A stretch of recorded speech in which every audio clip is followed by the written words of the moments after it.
Saya menolak polisi di bawah kementerian. Dan kalaupun saya yang menjadi menteri kepolisian, saya lebih baik menjadi petani saja. Oh iya, ini menyala nih Pak Kapolri ini. Betul.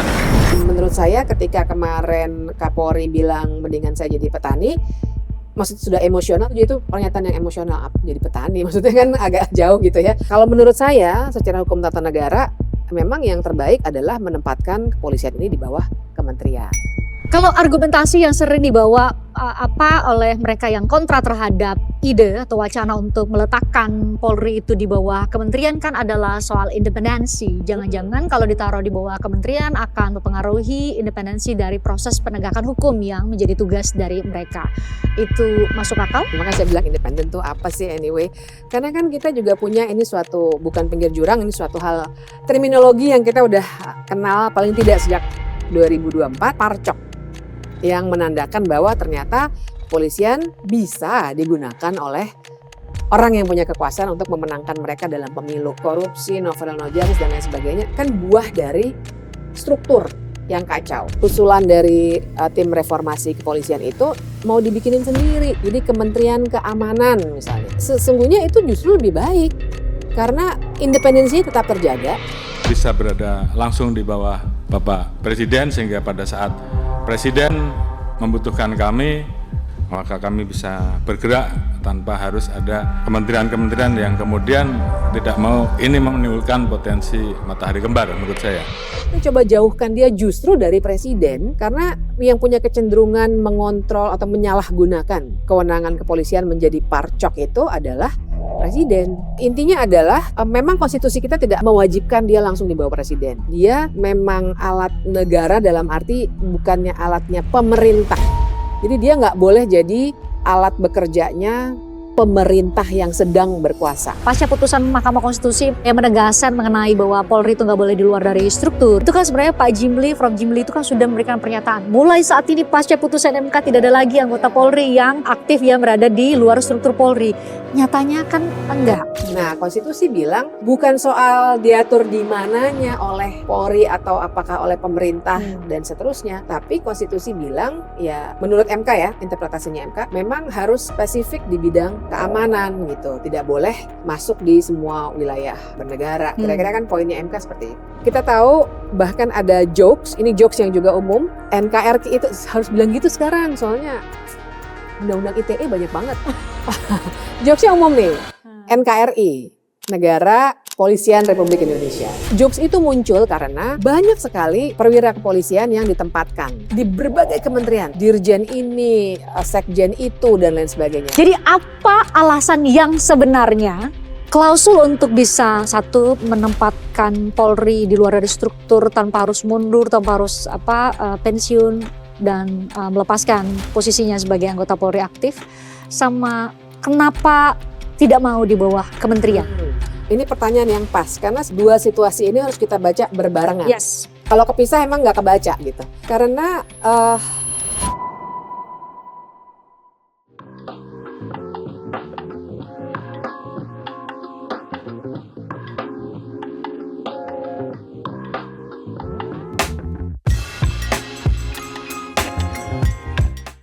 dalam sebuah rapat di DPR, Kapolri Jenderal Listio Sigit mengatakan bahwa kalau Polri mau ditaruh di bawah sebuah kementerian, maka ia tidak setuju. Dan kalaupun ia yang menjadi menteri kepolisian, kalau nomenklaturnya seperti itu, ia lebih memilih menjadi petani. Kita bicara mengenai struktur bagaimana desain yang ideal secara ketatanegaraan untuk Polri. Saya sudah bersama dengan pakar hukum tata negara Mbak Bivitri Susanti. Mbak Bibi, makasih sudah berkenan untuk membahas mengenai, tadi saya sampaikan di awal, mengenai kita coba cari desain ideal Polri itu seperti apa sih? Karena kan sekarang yang jadi perdebatan dan tampaknya akhirnya direspon secara, kalau saya sih bacanya emosional ya Kapolri. emosional. Ya. Saya lebih baik jadi petani aja kalau saya, walaupun saya dijadiin menteri kepolisian kalau memang nomenklaturnya adalah kepolisian. Ada yang salah memang kalau Polri akhirnya ditarik dari langsung di bawah koordinasi presiden dan di bawah kementerian. Itu dulu. Secara konstitusional tidak ada yang salah sama sekali. Karena sebenarnya Undang-Undang Dasar kita, terutama kan yang mengatur Polri itu pasal 30 ya, ayat 4 kalau Ya, saya betul. tidak salah. Itu tidak menyebutkan strukturnya. Ayat 4 itu cuma bilang Kepolisian Negara Republik Indonesia adalah alat negara yang menjalankan tugas di bidang keamanan, ketertiban masyarakat, kira-kira begitulah. Nah, artinya alat negara itu dimaknainya menurut saya dua hal. Sama dengan TNI. Jadi kalau pasal 30 juga, TNI juga alat negara di bidang pertahanan gitu. Nah, alat negara itu memaknainya dua. Yang pertama adalah dia memang alat negara dalam arti bukannya alatnya pemerintah, tapi publik. Di kita itu kan memang nggak ada terjemahan kayak public spending, public expenditure. Kita tuh biasanya negara aja ya, kerugian negara gitu. Tapi sebenarnya publik. Jadi dia nggak boleh jadi alat bekerjanya pemerintah yang sedang berkuasa, tapi kita gitu. Nah, TNI kan juga begitu. Sehingga itu satu gitu ya, itu yang paling penting. Yang kedua, yang namanya alat negara, tadi negaranya, tapi ini alatnya. Itu artinya dia tidak boleh mengambil keputusan politik. Di negara ini ada 3 alat negara bahasa hukum tata negaranya, yaitu TNI, Polri, dan BIN. Kalau BIN di undang-undang tentang intelijen negara, itu tulisannya juga gitu. BIN adalah alat negara di bidang intelijen gitu. Nah, jadi dia tidak boleh mengambil keputusan politik. Dalam arti dia seharusnya tidak boleh masuk ke banyak lembaga-lembaga publik yang memang mengambil keputusan politik. Kurang lebih intinya seperti itu. Nah, tapi memang pasal 30 ayat 4 itu tidak menyebutkan strukturnya bahwa dia harus di bawah Presiden langsung. presiden atau tidak. Kalau kita mau padankan dengan saudara tuanya yaitu TNI, TNI itu di bawah Kementerian Pertahanan. Dan itu adalah amanat reformasi. Kan setelah reformasi 99, saya ingat waktu itu kalau nggak salah sempat Menhannya itu kan Pak Mahfud. Gitu. Dari sipil ya? Dari sipil. Dan juga sempat Pak Marsilap kalau nggak salah pernah juga deh. Nah, jadi intinya adalah memang konstitusi kita tidak mewajibkan dia langsung di bawah presiden. Lihat saja yang punya struktur yang benar-benar sama di dalam di pasal 30 UUD 45 yaitu TNI diletakkannya di bawah Kementerian Pertahanan. Nah, jadi bahwa itu melanggar konstitusi atau tidak, saya harus bilang tidak melanggar. Yang harus kita cari adalah desain terbaiknya untuk menghasilkan si alat negara di bidang keamanan ini yang lebih bermanfaat untuk publik, lagi-lagi bukan untuk kekuasaan, seperti apa. Nah di sini kalau kita melakukan studi banding juga dengan negara-negara lain, juga melihat konteks sejarah Indonesia yang TNI Polri dulu satu namanya ABRI, terus bagaimana mereka lahir dari masa kolonialisme, itu literaturnya banyak sekali ya. Sehingga dia punya karakter militer dan lain sebagainya, itu panjang, nanti kalau mau dibahas boleh juga kalau ada waktu. Maka kalau menurut saya secara hukum tata negara, memang yang terbaik adalah menempatkan kepolisian ini di bawah kementerian. Kira-kira gitulah singkatnya. Kalau argumentasi yang sering dibawa oleh mereka yang kontra terhadap ide atau wacana untuk meletakkan Polri itu di bawah kementerian kan adalah soal independensi. Jangan-jangan kalau ditaruh di bawah kementerian akan mempengaruhi independensi dari proses penegakan hukum yang menjadi tugas dari mereka. Itu masuk akal? Independensi itu kan tidak dihitung dari seberapa jauh relasi dia dengan presiden. Kita cukup banyak punya lembaga independensi dalam penegakan hukum ya. Kita juga punya cukup banyak lembaga, salah satunya tadi TNI yang di bawah kementerian. Barangkali argumen itu akan cocok kalau misalnya kepolisian diletakkan katakanlah di bawah Kementerian Dalam Negeri misalnya, atau Kementerian Pertanian, kan tadi Pak Listio pengen jadi petani ya. Jadi misalnya di bawah Kementerian Pertanian, ya itu akan mengganggu independensi. Tapi seandainya yang saya dengar usulan dari tim reformasi kepolisian itu mau dibikinin sendiri. Jadi Kementerian Keamanan misalnya. Berarti balance dong ya. Balance dengan Kementerian Pertahanan. Maka sesungguhnya itu justru lebih baik. Karena independensinya tetap terjaga. Independensi dalam penegakan hukum kalau mau kita lihat dalam konteks hari ini, independensinya di mana tuh? Ketika kita tahu banyak sekali kasus no viral no justice, itu yang udah viral ya, nggak di pinggir jurang kita bahasnya ya. Kalau korupsi ya silakan dibahas gitu, tapi juga kita tahu kalau dari data dari KPK maupun dari Ombudsman, karena Ombudsman juga mengawasi kepolisian, itu yang paling tinggi salah satunya adalah di kepolisian misalnya. Jadi independensi ini apa? Apakah independensi dalam arti mereka melakukan tugasnya sesuai dengan konstitusi dan berintegritas, atau independensi dalam arti dia nggak mau dekat-dekat dengan menteri-menteri lain. Nampaknya argumen yang merasa kalau jadi kementerian tidak independen lebih ke yang kedua gitu. Kok jadi sama nih sama menteri-menteri lain? Dia harusnya lebih tinggi dong. Sebenarnya nggak ada, argumen itu nggak relevan dalam hukum tata negara. Kalau kita lihat di negara-negara lain, secara struktur ketatanegaraan, polisi atau lembaga apapun namanya di negara lain yang punya fungsi pemolisian seperti di negara kita itu berada di mana? Ada yang berada di lembaga atau di bawah kementerian, atau seperti di kita di Indonesia, dia langsung garis koordinasinya dengan presiden? Beberapa negara seperti di Inggris, di Amerika, di Inggris ya ada kementerian. Dia negara kesatuan ya. Tapi kalau di Amerika, Jerman itu kan federal. Nah jadi biasanya polisinya ada di bawah Pemda bahkan. Pemda dalam arti negara federal, bukan Pemda berarti negara bagian gitu ya, pemerintah negara bagian. Nah nanti di tingkat federalnya, sama kan di Amerika juga, dia punya lagi, ada yang namanya FBI misalnya. Kemudian ada yang kalau untuk drug administration ada lagi, kemudian nanti ada National Guard, jadi beda memang strukturnya. Tapi yang memang menjalankan tugas sehari-hari itu biasanya memang ada di bawah pemerintah negara bagian itu. Dan mereka juga membagi antara yang melakukan tugas-tugas semacam lalu, kalau di kita Polantas gitu ya, dengan yang melakukan criminal investigation. Ya makanya tadi ada FBI misalnya di tingkat federal kan, Federal Bureau of Investigation kan FBI itu. Nah jadi yang saya dengar usulannya harusnya kayak gitu. Misalnya kenapa enggak Polantas di Indonesia ditaruh aja di bawah Pemda misalnya. Nggak apa-apa kan? Kan skillnya juga beda. Skill investigasi kan saya aja nggak berani mengklaim saya jago investigasi. Karena itu skillnya tersendiri gitu. Jadi silakan dikhususkan di situ. Di bawah Kementerian Keamanan misalnya. Dia akan lebih bagus kerjanya. Nah jadi argumen itu yang mesti dibaca.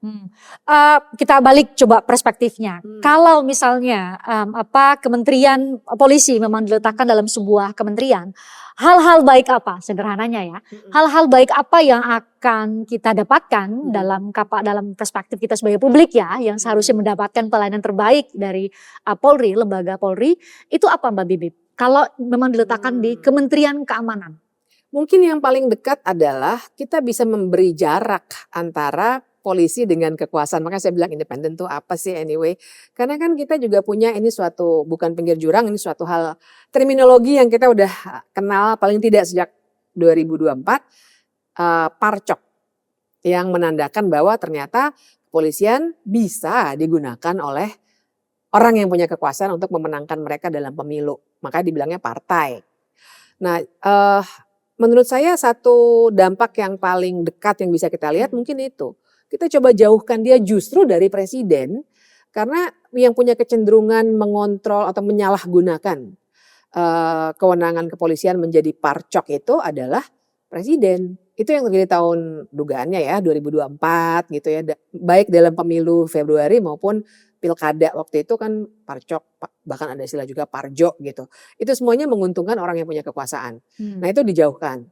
Terus kemudian yang kedua juga dari segi anggaran, maka dia akan nomenklaturnya ke Kementerian Keamanan itu. Asumsinya kalau ini jadi kementerian tersendiri ya. Maka dia juga secara anggaran akan lebih rapi secara struktur juga. Dan kemudian yang ketiga juga penugasan-penugasan itu diharapkan juga bisa dikelola lebih rapi dalam konteks aparatur sipil negara. Maksud saya gini, penugasan adalah kita tahu bahkan ada jokes, ini jokes yang juga umum. NKRI itu harus bilang gitu sekarang soalnya undang-undang ITE banyak banget. Jokesnya umum nih, NKRI, Negara Kepolisian Republik Indonesia. Katanya begitu, bukan negara kesatuan. Jokes itu muncul karena banyak sekali perwira kepolisian yang ditempatkan di berbagai kementerian. dirjen ini, sekjen itu dan lain sebagainya. Saya kira datanya udah banyak beredar itu. Nah, ini kan yang menimbulkan kemudian putusan Mahkamah Konstitusi yang mencoba untuk meregulasi itu. Nah, saya membayangkan, nanti detailnya kita bisa bahas, tapi saya membayangkan kalau sudah dirapikan di level kementerian, dirapikan sesuai dengan undang-undang ASN, dan nanti di anggarannya juga disesuaikan dan seterusnya, dia akan lebih bisa sesuai dengan konstitusi. Gitu.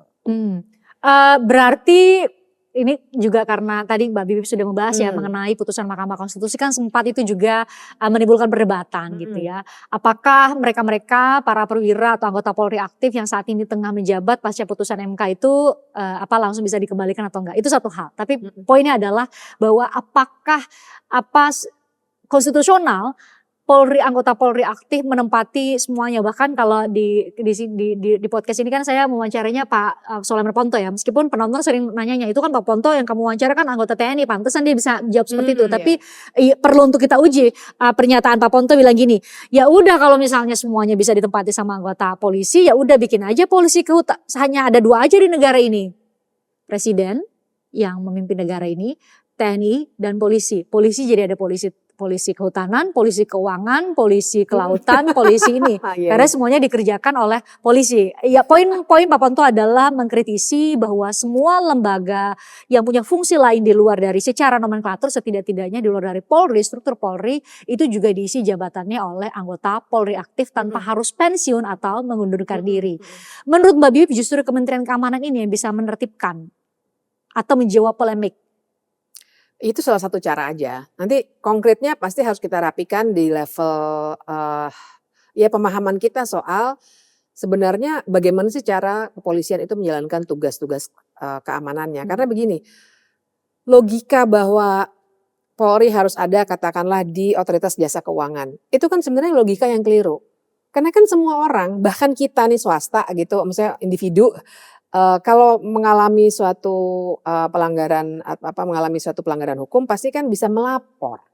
Jadi ibaratnya kalau OJK nanti ada masalah hukum ya tinggal melapor saja. Bukan berarti kepolisiannya harus ada di situ. Keimigrasian kalau ada masalah tinggal lapor aja ke polisi. Justru kalau polisinya ada di institusi masing-masing itu yang akan terjadi adalah benturan kepentingan. Karena jangan-jangan malah jadi kamu jangan lakukan itu deh biar kita nanti nggak kena secara institusi oleh sistem penegakan hukum gitu. Yang terjadi benturan kepentingan. Jadi sebenarnya itu logika yang keliru. Kalau bicara keamanan, ya dalam satu hal Pak Ponto betul. Berarti dia harus ada di semuanya dong. Bahkan di kantor ini jangan-jangan gitu. Ya keamanan ada di mana-mana. Jadi kan itu logika, saya hanya mau membuktikan bahwa itu logika yang sesat pikir lah. Itu logika yang keliru.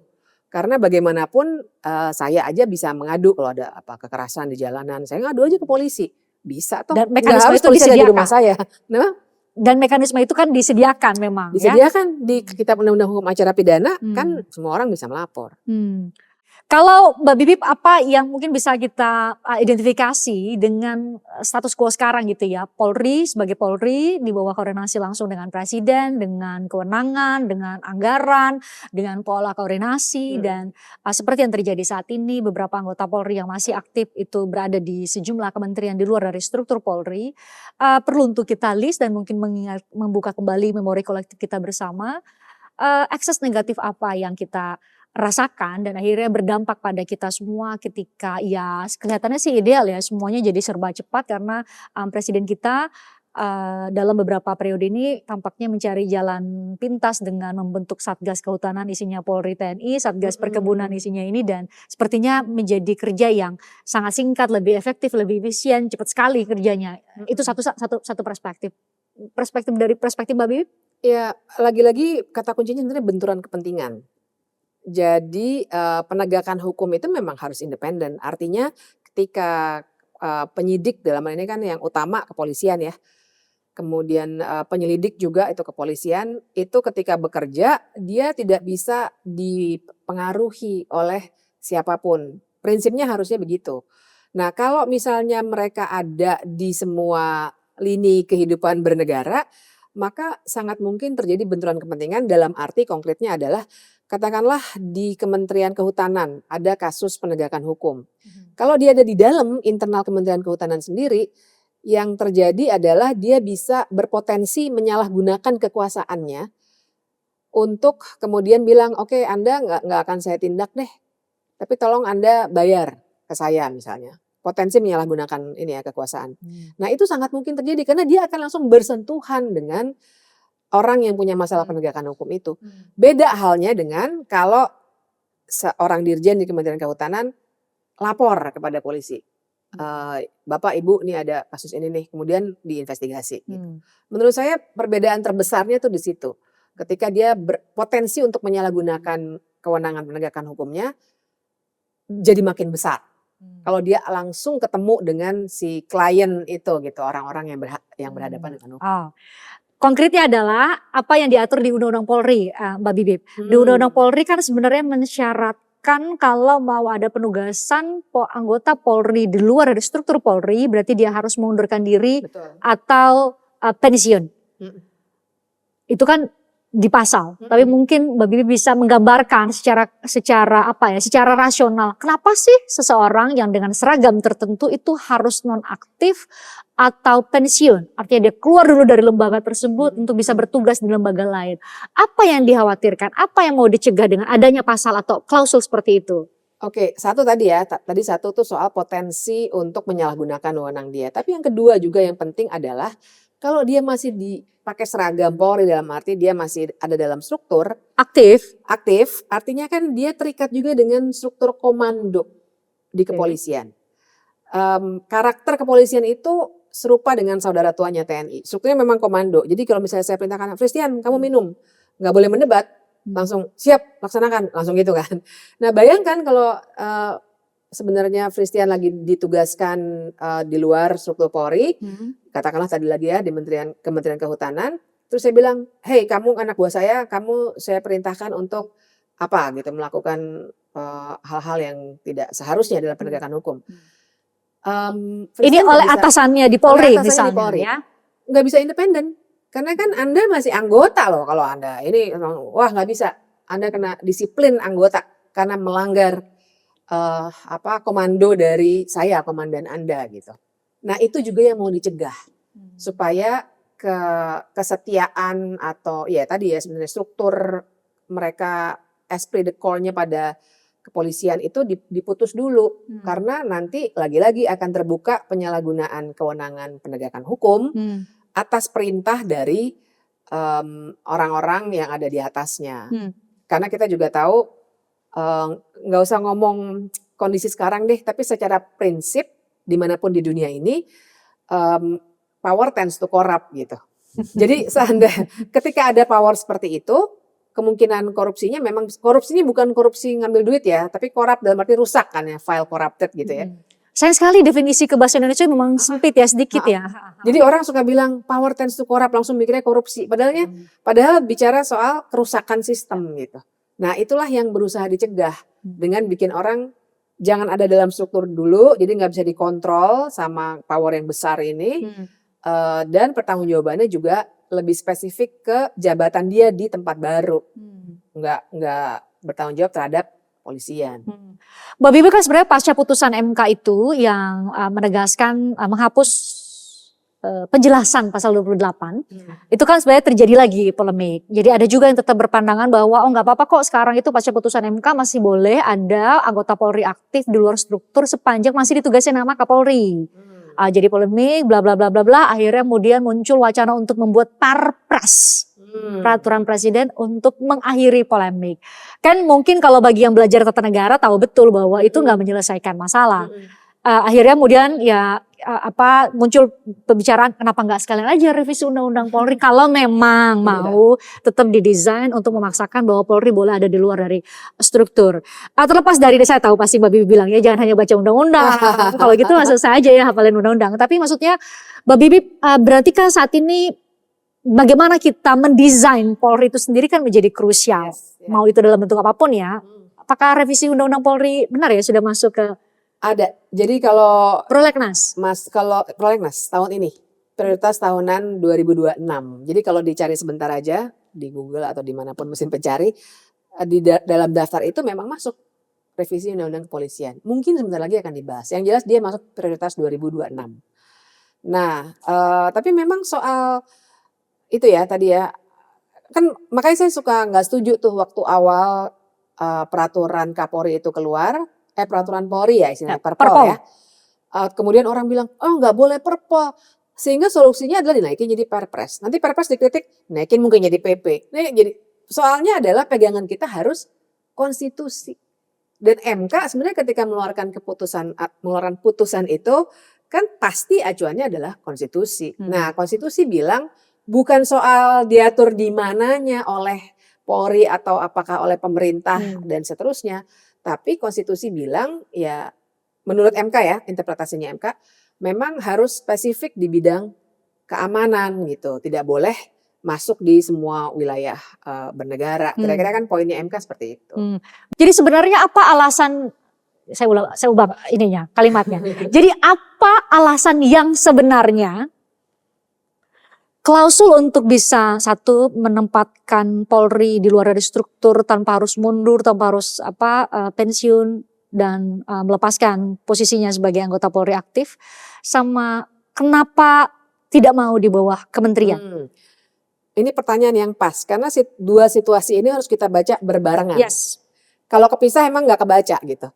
Karena dengan struktur yang sekarang di mana dia memang langsung di bawah presiden dan seperti kita ini pengalaman empirik tadi ya sudah terjadi parcok dan lain sebagainya itu, maka dia sebenarnya sedang menjadi alat kekuasaan menurut saya, bukan alat negara. Nah, ketika dia menjadi alat kekuasaan dan dia secara legal masuk ke dalam berbagai kementerian itu, artinya dia bisa menjalankan agenda kekuasaan. Artinya akan makin efisien dan efektif lah agenda kekuasaan. Apapun itu, bisa untuk tujuan pemilu seperti yang sudah terjadi, atau untuk tujuan kontrol masyarakat. Seingat saya ada salah satu dirjen atau apa jabatannya di Komdigi misalnya, yang dari polisi aktif ya, kalau saya tidak salah ya. Silakan koreksi kalau saya salah, tapi misalnya itu. Padahal Komdigi kita tahu sendiri, urusannya dengan dunia digital, dengan platform-platform penyedia media sosial gitu. Artinya kontrol jangan-jangan akan semakin mudah dilakukan kalau langsung polisinya ada di Komdigi, membawa paradigma si kekuasaan yang langsung jadi atasan dia, sehingga ya mengontrol dunia digital kita. Misalnya itu sebagai contoh aja. Itulah yang mesti kita baca. Tujuan akhirnya adalah melakukan kontrol yang efektif, apalagi kepolisian memang yang namanya penegak hukum ya, saya nggak hanya ngomongin kepolisian sih, kepolisian, kejaksaan, hakim, hukum itu senjata loh. Saya lagi nulis sebenarnya soal weaponization of law. Ini fenomena global soalnya, weaponization of law ini. Bahwa yang paling efektif untuk melakukan kontrol, merusak demokrasi adalah hukum. Karena kan hukum punya kekuatan koersif. Nggak bisa orang bilang, maaf saya jangan dihukum, saya nggak tahu. Kan nggak bisa tuh, ada teori fiksi hukum. Dan dianggap semua tahu hukum ya? Dianggap semua tahu hukum, dianggap semua harus nurut. Patuhlah hukum gitu, karena warga negara yang baik adalah yang taat hukum kan gitu. Nah jadi dia efektif betul untuk melakukan kontrol. Nah saya khawatir tujuan akhirnya adalah untuk membuat kontrol lebih efektif melalui penegak hukum. Itu sih, saya membaca dua hal itu sebagai satu fenomena besar. Terakhir Mbak Bibip mengenai keberadaan tim reformasi, aduh saya sering salah nih kalau ini. Tim percepatan reformasi Polri. Jadi reformasinya Polri mau dipercepat. Ya. Tujuannya begitu. Tapi akhirnya Mbak Bibip banyak sekali sejak munculnya lembaga bentukan presiden ini sebenarnya saya beberapa kali bahas ya karena memang ekspektasinya tinggi sekali. Ada tokoh-tokoh yang kita kagumi di sana, para profesor hukum, mantan ketua MK gitu ya, ada 2 di sana. Jadi ekspektasinya tinggi sekali. Apakah kita masih bisa berharap kepada tim percepatan reformasi Polri untuk mereformasi Polri yang kita harapkan reform dari Polri itu sendiri sampai kepada bentuk Polri yang ideal? Ya, harapan sih pasti masih ada ya, karena kan kita hidup karena punya harapan. Cuma maksud saya gini, yang saya dengar memang pasti ya, kubunya cukup jelas ya, karena tim percepatan reformasi Polri itu memang yang satu adalah akademisi, kubu lainnya adalah memang dari kepolisian karena kan ada mantan-mantan Kapolri dan Kapolri aktif di Meskipun situ. sebenarnya keberadaan dari mantan-mantan Kapolri ini sudah jadi polemik dari awal ya. Banyak yang Iya. pertanyakan bagaimana objektivitas mereka mereformasi lembaga yang pernah mereka pimpin sendiri. Persis. Jadi memang waktu itu kan kita kritiknya di titik itu. Tapi oke lah itu sudah jadi keputusan presiden. Sehingga dua pandangan ini sangat keras dan menurut saya ketika kemarin Kapolri bilang mendingan saya jadi petani, maksud sudah emosional, saya setuju itu pernyataan yang emosional jadi petani, maksudnya kan agak jauh gitu ya. Itu disebabkan karena ada pertentangan pendapat yang juga sangat kuat di dalam tim. Makanya sampai kemudian pun ada afirmasi dari DPR kan kemarin saya lihat videonya tuh. Partai ini setuju, partai ini semua setuju pada dasarnya supaya tidak ada kementerian tersendiri. Tapi seperti sekarang persis nggak ada yang berubah. Nah, jadi kalau saya sih masih punya harapan karena memang kita jangan berharap kemudian polisi jadi dengan kondisi sekarang ya, kritik udah banyak ya. Kami juga di Dirty Vote 2, chapter 3, di chapter saya udah mempresentasikan kritik terhadap kepolisian. Jadi kritiknya banyak, jangan berharap bahwa tim percepatan reformasi polisi ini keluarin rekomendasi tahun depan udah beres semua. 5 tahun lagi bahkan nggak ada lagi no Farel no justice segala macam. Nggak juga. Tapi semua itu kan yang di lapangan itu korupsi, no Farel no justice dan lain sebagainya kan buah dari struktur yang kacau. Nah bayangkan tim percepatan reformasi Polri ini sebenarnya di level strukturnya itu yang mau dibongkar. Nah jadi harapan saya memang tim ini masih bisa berdebat. Kalau bisa dibawa aja ke publik. Jadi nanti kita juga bisa, kalau sekarang kan saya harus pakai yang saya dengar atau gosipnya. Karena memang belum ada kejelasan. Belum ada percakapan yang terbuka. Bahwa ada usulan ini tapi ada usulan yang bertahan di status quo yang sekarang sedang berlangsung. Ini semua yang kita dengar katanya mungkin ada investigasi sedikit-sedikit dari wartawan, tapi that's it gitu. Kenapa enggak dibuka aja? Dan saya masih punya harapan kok sebenarnya kalau saja di level atasnya itu dalam arti tadi ya strukturnya dia di bawah kementerian atau tidak. Terus apakah boleh ada di semua kementerian atau tidak. Di level itu aja diselesaikan, nanti ke bawahnya 5-10 tahun lagi mungkin kita akan melihat dampaknya. Tapi harapan saya di situ. Kenapa pertanyaan itu muncul Mbak Bibip? Karena kan pasca belajar pengalaman empirik nih. Salah satu contoh aja, pasca putusan Mahkamah Konstitusi mengenai yang menegaskan mengenai bahwa Polri itu nggak boleh di luar dari struktur, ya anggota Polri aktif di luar dari struktur Polri. Itu kan sebenarnya Pak Jimli, Prof Jimli itu kan sudah memberikan pernyataan. Mulai saat ini pasca putusan MK tidak ada lagi anggota Polri yang aktif yang berada di luar struktur Polri.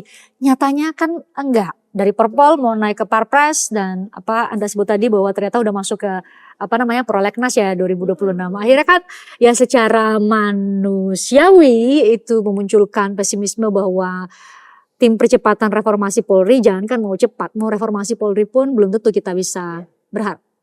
Dalam konteks implementasinya memang sih tipis pasti harapan kita. Karena sebenarnya saya punya pengalaman buruk juga. Saya dulu di bawah Pak Mahfud yang ada sekarang di tim percepatan reformasi Polri, ada di bawah tim percepatan reformasi hukum. Oh, yang ada Prof Jenal Muhtar, ada Prof Susi, ada Mbak Najwa Shihab ya. Prof Ningrum Sirait, itu timnya luar, saya belajar banyak banget. Dan menurut saya objektif nih, karena banyak orang-orang bagus di situ kan, banyak guru-guru kita juga hasilnya bagus. Tapi diapain tuh sampai sekarang? Pak Mahfudnya juga sekarang masih ada di situ gitu ya. Tapi apa? Nggak dilaksanakan sama sekali. Secuil pun nggak ada yang dilaksanakan. Jadi sebenarnya saya punya pengalaman buruk kalau soalnya itu.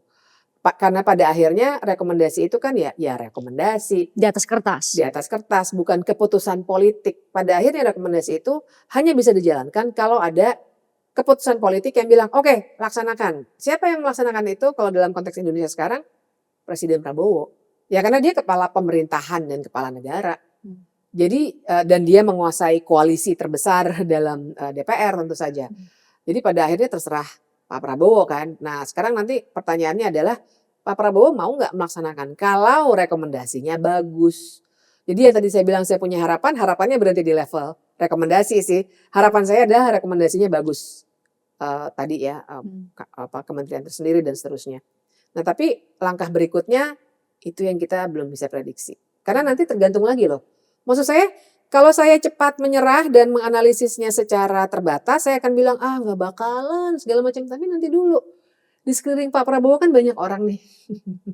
Yang juga mungkin ada kaitannya dengan sang saudara tua, yang ada kaitannya dengan faksi-faksi politik lainnya, yang mungkin saja akan membuat Pak Prabowo membuat keputusan yang mungkin bagus juga untuk publik. Kita nggak tahu di titik ini ya. Mungkin kalau udah sebulan 2 bulan baru bisa kita analisis lagi. Jadi kalau secara sederhana ditanya, sebenarnya kunci reformasi Polri adalah pada sosok, yaitu Presiden Prabowo pada Subianto. jabatan kan sebenarnya kan. Ya memang jabatan dia kepala pemerintahan, dan tadi DPR kan dikontrolnya sama Pak Prabowo karena Kim Plus kan gitu. Termasuk revisi Undang-Undang Polri nanti sebenarnya adalah sangat tergantung pada dua cabang kekuasaan ini yang punya kewenangan untuk membentuk undang-undang, termasuk merevisi Undang-Undang Polri, bagaimana kehendak politik mereka gitu ya. Apakah punya itikat baik ya untuk bisa benar-benar mereformasi Polri sesuai dengan fungsinya sebagai alat negara tadi di pasal 30 Undang-Undang Dasar atau tidak. Waktu yang akan menjawab, tapi terima kasih udah meluangkan waktu untuk berdiskusi dengan saya Mbak Bibip. Semoga diskursus ini bisa memberikan pengetahuan kepada penonton kita untuk bisa memahami hak-hak dia sebagai warga negara dan bagaimana ia berkontribusi terhadap penyelenggaraan negara. Minimal itu dulu ya. Terima kasih Mbak Bibip, sehat selalu ya. Thank you ya. Terima kasih sama-sama. Thank you.